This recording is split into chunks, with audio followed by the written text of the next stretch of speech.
Asal-usul kolam Sampuraga. Cerita rakyat dari Provinsi Sumatera Utara. Kolam Sampuraga merupakan salah satu tempat wisata yang terletak di Kabupaten Mandailing Natal, Provinsi Sumatera Utara. Pada zaman dahulu, ada seorang pemuda yang bernama Sampuraga. Ia dikenal sebagai pemuda yang baik dan rajin. Karena tidak memiliki lahan pertanian, ia bekerja sebagai petani penggarap di ladang orang lain. Sampuraga hanya tinggal berdua dengan ibunya yang sudah tua di sebuah gubuk yang sudah reot karena ayahnya sudah lama meninggal ketika ia masih kecil. Siang itu sangat terik. Seperti biasa, pemilik ladang membawakan makan siang untuk Sampuraga. Setelah Sampuraga selesai makan, sang pemilik ladang berkata, "Sampuraga, saya lihat kamu adalah anak yang rajin dan kamu sangat bertanggung jawab atas pekerjaanmu. Kalau boleh saya sarankan, sebaiknya kamu merantau ke negeri orang yang memiliki penduduk yang lebih maju." Sampuraga berkata, apakah Tuan tahu daerah mana itu? Tidak jauh dari sini ada daerah yang bernama Mandailing. Penduduknya memiliki sawah dan kebun yang sangat subur. Mereka juga bisa mendapatkan emas dengan cara mendulang di sungai. Selain subur, daerah tersebut terkenal dengan kaya akan emas. Sepulangnya bekerja, Sampuraga menanyakan hal tersebut kepada ibunya. "Ibu, aku mendengar ada sebuah daerah yang penduduknya hidup sangat makmur, memiliki tanah dan ladang yang sangat luas, dan daerah tersebut kaya akan emas. Mereka mendapatnya dengan mendulang emas di sungai." "Terus, apa rencanamu, Nak?"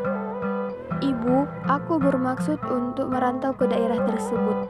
Mana tahu nasib kita bisa berubah di sana. Apakah ibu mengizinkan?"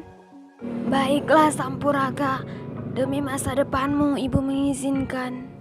Meskipun ibu khawatir tidak akan bertemu lagi denganmu, karena ibu sudah sangat tua." Beberapa hari kemudian, Sampuraga pun berangkat menuju Mandailing. Ibu Sampuraga melepas anak satu-satunya dengan hati yang sangat cemas.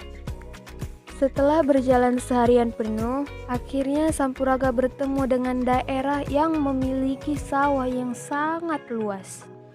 Ketika sedang mengagumi sawah tersebut, Sampuraga terkejut karena ada suara yang memanggilnya. "Hai anak muda, siapa engkau? Dan apa yang kamu lakukan di sini?" Sampuraga pun menyebutkan nama dan asal desanya. Ia juga menyebutkan alasannya datang ke tempat itu. "Kamu ikut denganku sekarang, akan kutunjukkan padamu negeri Mandailing itu." Sampailah mereka ke negeri Mandailing. Nah, inilah negeri Mandailing itu. Bagaimana menurutmu? Sungguh negeri besar dan ramai. Baru kali ini aku melihat negeri yang sebesar ini. Hingga akhirnya mereka berhenti di depan sebuah rumah yang besar dan megah. "Kau lihatlah rumah ini, bagaimana menurutmu?"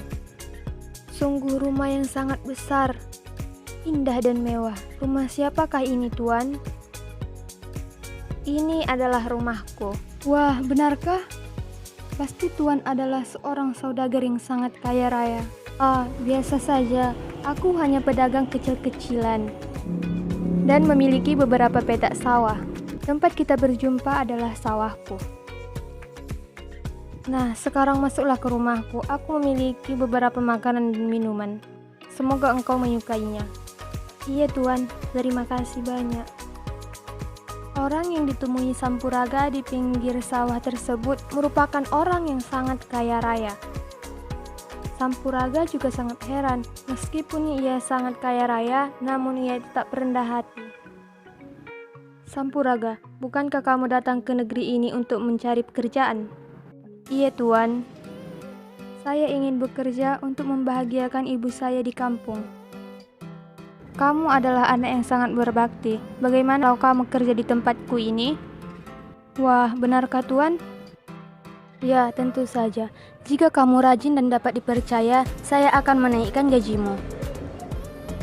Mulai hari itu, Sampuraga bekerja di rumah saudagar tersebut dan mengerjakan apa saja yang diperintahkan oleh tuan tersebut. Sampuraga, antarkan beberapa barang ini ke pedagang langganan di pasar. Jangan lupa kamu minta uangnya sekalian. Baik, tuan. Tuan, ini ada kiriman barang dari tuan saudagar. Oh iya, terima kasih. Ini sekalian aku titipkan uangnya. Sampaikan kepada tuan saudagar ya. Iya tuan, akan saya sampaikan.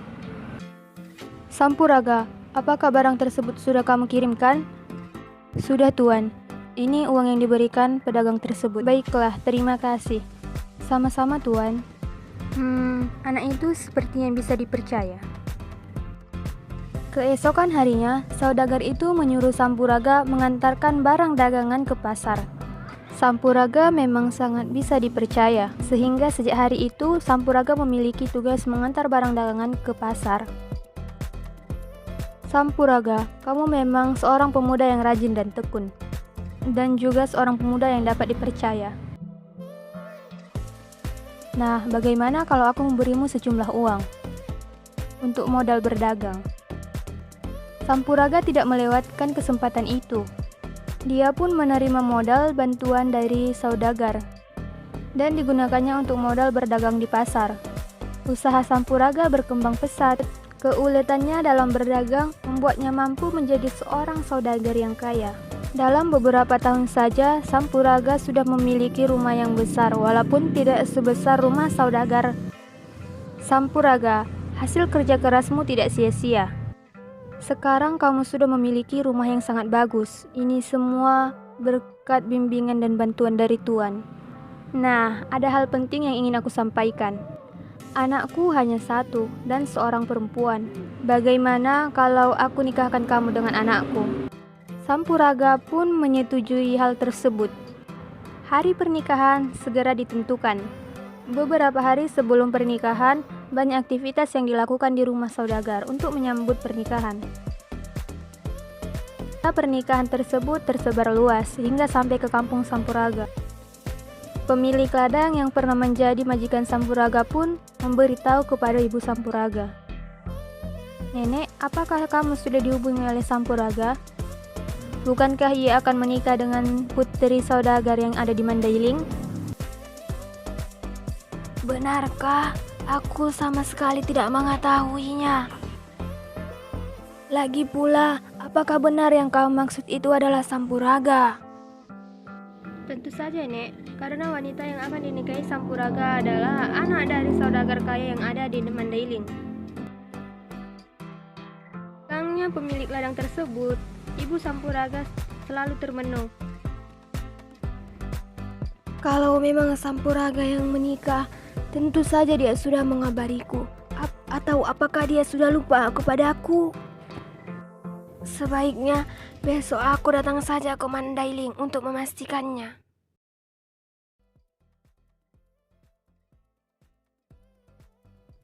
Hari pernikahan pun tiba yang dirayakan dengan besar-besaran dan megah.